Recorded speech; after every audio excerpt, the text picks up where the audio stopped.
La gente cree que para entrar a una casa hay que forzar puertas, pero a veces solo necesitas paciencia, porque esa familia no estaba imaginando sombras, era yo viviendo dentro de su casa. Hola amigos, mi nombre es Cameli y hoy seré la voz que le dará vida a esta historia. Hoy te damos la más cordial bienvenida a Esto me pasó. La historia que estás por escuchar habla sobre soledad, obsesión y lo aterrador que puede ser descubrir que alguien ha estado viviendo dentro de tu propia casa sin que lo sepas. La siguiente historia tiene como título El intruso. Hola, no quiero decir mi nombre ni de dónde soy. Prefiero contar mi historia de forma completamente anónima, porque todavía sigo haciéndolo. Desde hace años descubrí que me gusta vivir en casas ajenas sin que las personas que la habitan se den cuenta. No robo mucho, solo lo que necesito para vivir. No busco hacer daño. Lo que me gusta es existir dentro de la vida de otras personas sin que sepan que estoy ahí. La gente cree que para entrar a una casa necesitas forzar una puerta. La mayoría de las veces solo necesitas paciencia. Con el tiempo descubrí que esto tiene un nombre. Se llama frogging o raneo. Y es más común de lo que la gente cree. Todo empezó cuando tuve problemas económicos derivados de una separación con la que era mi esposa. Eso me llevó a la quiebra. Pasé de tener una vida estable a quedar prácticamente en la calle. Después vinieron el alcohol y la depresión. Toda esa vida de excesos terminó por dejarme sin nada de lo poco que aún me quedaba. Y un día, sin darme cuenta, estaba viviendo en la calle. Dormía en parques, debajo de puentes o donde pudiera acomodarme. En una de esas ocasiones, terminé escondiéndome accidentalmente dentro de un negocio abandonado. Era más cómodo que dormir afuera, y fue ahí donde nació todo. Desde ese lugar, empecé a observar personas sin ser notado.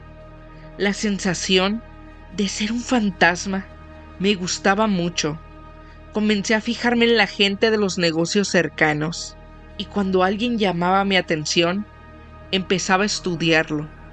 ¿Qué hacía? ¿Cómo hablaba? ¿Cómo era? ¿Cómo pensaba? Todo podía hacerlo desde lejos, observando o acercándome poco a poco sin levantar sospechas. Y cuando alguien me interesaba más, a veces lo seguía hasta su casa. En una ocasión, me llamó mucho la atención una chica joven. Me recordaba a mi exesposa cuando era más joven. Empecé a analizarla, a seguirla. Incluso llegué a quedarme afuera de su casa durante horas, observándola mientras ella simplemente seguía con su rutina diaria. Siempre fui cuidadoso. Cuando sentía que alguien podía sospechar de mí, me alejaba. Y días después, volvía. Fue precisamente mientras espiaba a esa chica cuando pensé por primera vez en la posibilidad de vivir dentro de una casa ajena. Ella tenía unos vecinos con una casa bastante grande. Era una familia atrapada en la rutina. Yo observaba todo: la basura que sacaban, la comida intacta que tiraban, sus horarios, las luces, las ventanas abiertas. Parecían un matrimonio distante, casi disfuncional.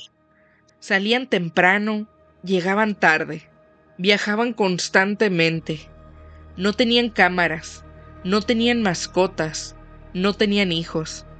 Y poco a poco empecé a identificar qué partes de la casa casi nunca utilizaban.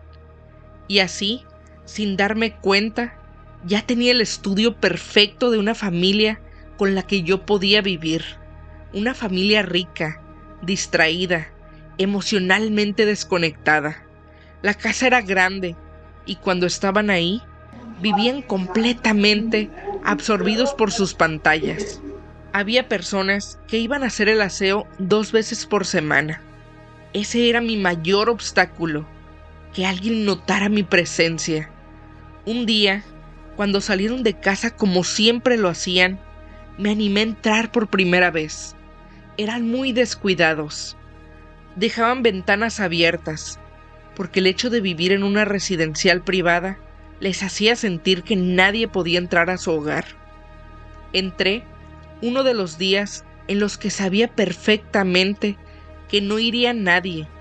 La casa era perfecta, tenía 3 pisos, cuarto de servicio, ático, una bodega en la cochera, incluso habitaciones empolvadas que claramente no se usaban desde hacía mucho tiempo. Revisé todas las áreas con calma. Mi mejor opción era la bodega de la cochera. Era amplia, tenía estantes y era evidente que casi nunca entraban ahí. Eso me animó a quedarme. Al principio, solo pensé pasar una noche para comprobar si mi plan podría funcionar, pero conforme me fui acomodando, ya no me quise salir. Adecué un pequeño espacio entre los estantes, puse cobijas entre cajas y objetos olvidados, y terminé convirtiendo ese rincón en mi lugar, en mi habitación durante meses. Empecé a aplicar todo lo que había aprendido observando a la familia. Solo recorría la casa de madrugada y cuando no estaban. Me bañaba rápidamente en el cuarto de lavado. Tomaba poca comida, sobras que claramente no notarían si desaparecían. Fruta, comida enlatada, siempre en pequeñas porciones. Y cuando usaba algo, tenía muchísimo cuidado de dejarlo exactamente como estaba.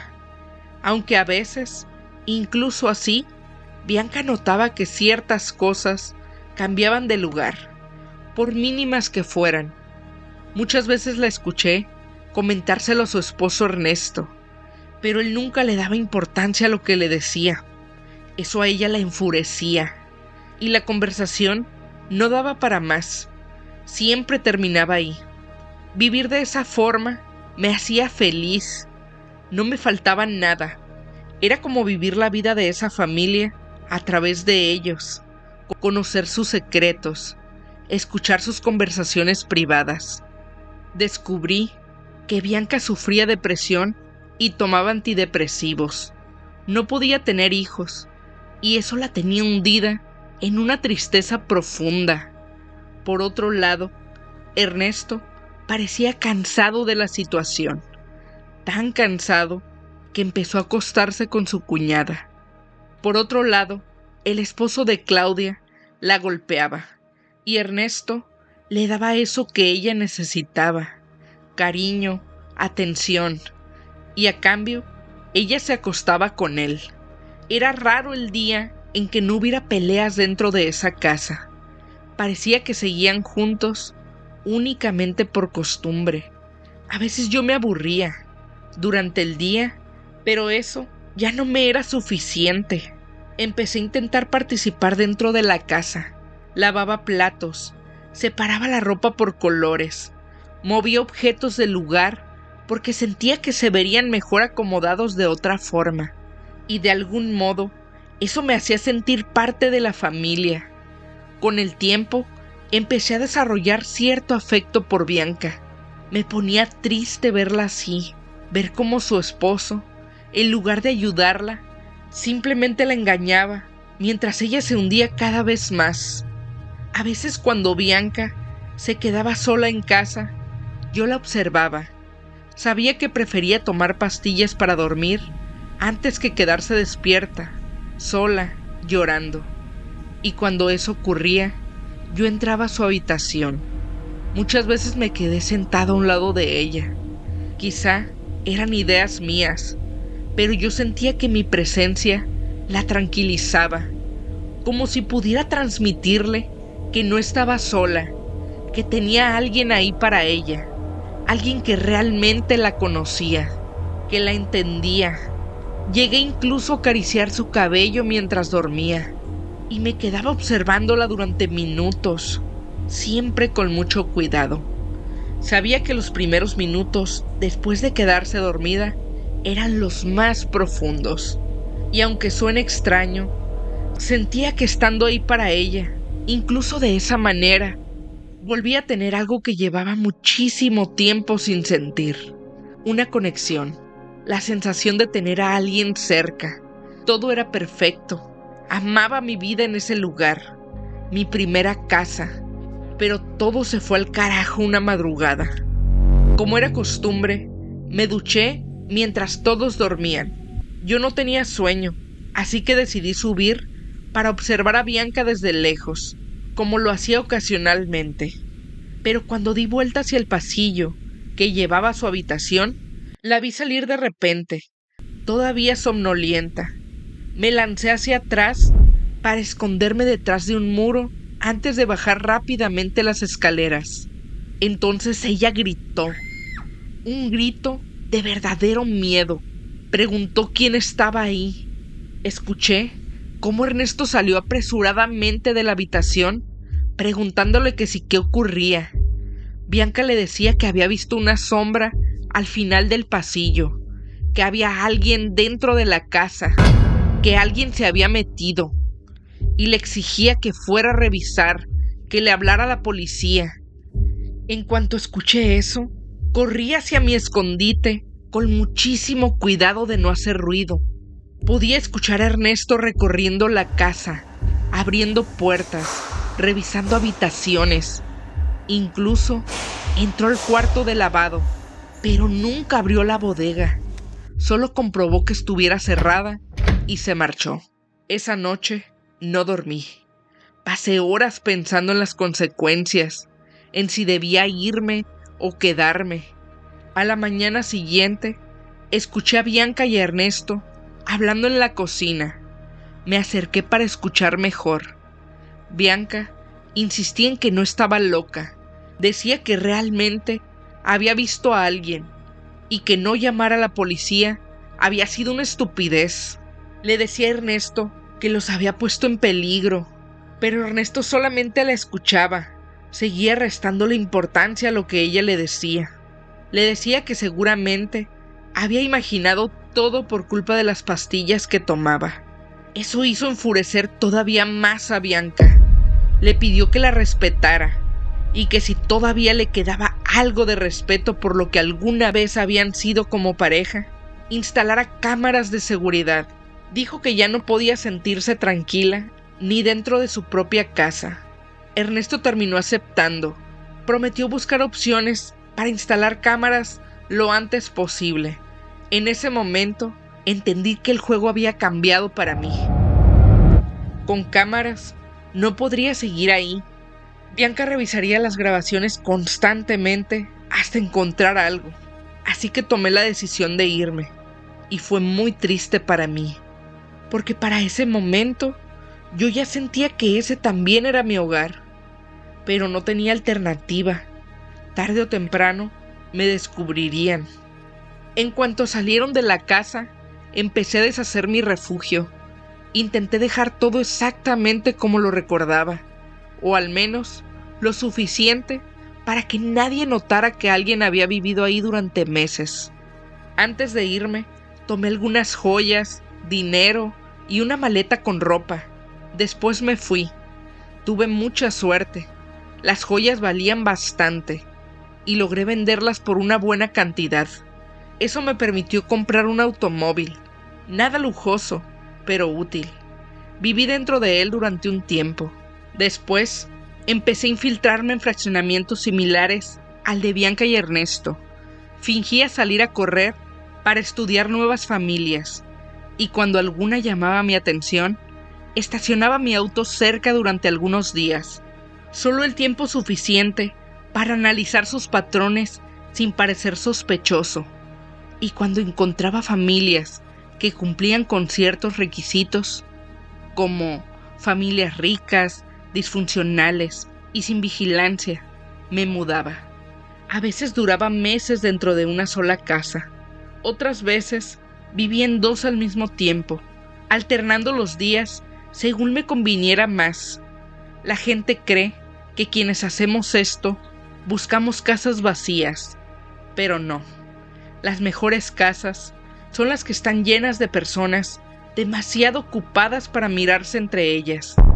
Y mientras escribo esto, ya encontré otra, una bastante prometedora. Esperemos que se convierta en mi nuevo hogar. Gracias por leerme. Camelis, hasta aquí llega la historia que nos compartió nuestro protagonista anónimo. A veces creemos que el verdadero peligro está afuera, en desconocidos, en calles oscuras o en personas sospechosas, pero esta historia nos recuerda que muchas veces el miedo más grande puede estar viviendo mucho más cerca de lo que imaginamos, observando en silencio, aprendiendo nuestras rutinas y aprovechándose de todo aquello que dejamos pasar por alto. Porque mientras vivimos atrapados en la rutina, hay personas que aprenden a convertirse en sombras, invisibles para quienes nunca se detienen a mirar realmente lo que ocurre dentro de su propio hogar. Y recuerda, aquí cada historia es un mundo, y cada mundo tiene algo que enseñarnos. Si te gustaría contarnos lo que te pasó, mándanos tu historia al correo historiaestomepasó@gmail.com. Queremos darle voz a lo que llevas dentro. Síguenos en todas nuestras redes sociales como @estomepasómx y comparte este episodio con alguien que necesite escucharlo. Nos escucharemos en el próximo episodio de Esto Me Pasó.